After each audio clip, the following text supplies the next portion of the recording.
নমস্কার, ডক্টর অনুলেখা ব্যানার্জি বলছি অলটিয়াস restaurant right কেয়ারের পক্ষ থেকে। আজ গ্লুকোমা অসুখ নিয়ে ২-৪ কথা বলতে চাই।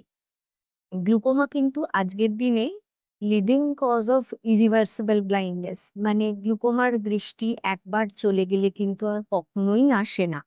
তো প্রথমেই জানাতে চাই গ্লুকোমাও কিন্তু একদম সুগার প্রেশারের মতো সাইলেন্ট একটা অসুখ, যার কোনো রকম সিমটম পেশেন্টরা বেশিরভাগ ক্ষেত্রেই অনুভব করেন না।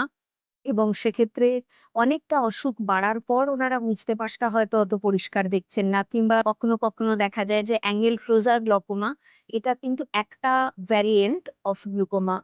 এটাতে একমাত্র চোখে ব্যথা হওয়া বা মাথা ব্যথা হওয়া, অল্প আলোয় মাথা ধরে যাওয়া বা চোখে ব্যথা হওয়া এই জিনিস হয়। এটাও কিন্তু খুব অ্যাকিউট ফেজে না গেলে পেশেন্টরা অনেক ক্ষেত্রেই ফিল করেন না। মানে ক্রনিক অ্যাঙ্গেল ক্লোজার গ্লুকোমাও কিন্তু অনেক ক্ষেত্রেই বেশি সিম্পটম হয় না পেশেন্টদের।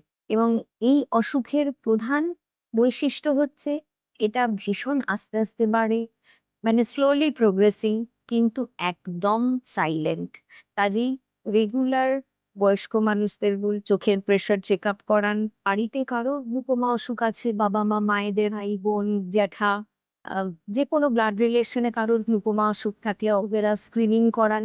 সেখানেও বেশিরভাগ ক্ষেত্রেই হয়তো চোখের প্রেশারটা একমাত্র মডিফাইং ফ্যাক্টর নয়। আমাদের অনেক সময় চোখের প্রেশার নরমাল পেয়েও নরমাল টেনশন গ্লুকোমা বলে একটা অসুখের এন্টিটি হয়। সেক্ষেত্রে কিন্তু ডিস্ক যদি সাসপিসিয়াস হয়, ফিল্ড টেস্ট রেগুলার করানো, বছরে একবার করে ফিল্ড টেস্ট করানোটা খুব জরুরি। গ্লুকোমা অসুখ কিন্তু সারা জীবন চিকিৎসাধীন থাকতে হয় পেশেন্টকে, তবে আমরা অসুখকে এক জায়গায় ধরে রাখতে পারি। মানে ওর প্রোগ্রেশনকে আটকাতে পারি। কাজেই সময় মতো ড্রপ লাগানো, সময় মতো চোখের প্রেশার চেকআপ, চোখের পেরিমেট্রি পরীক্ষা, এগুলো করানো খুব প্রয়োজন। আমার ওষুধ লাগিয়ে কোনো ফল হচ্ছে না বলে ওষুধ বন্ধ করে দেওয়া কিন্তু এই অসুখের ক্ষেত্রে একদম বোকামি। কাজেই ডাক্তার যেভাবে বলবেন তার পরামর্শ মেনে চলুন। বছরে একবার করে চোখের পাওয়ার প্রেশার চেক করা। নমস্কার।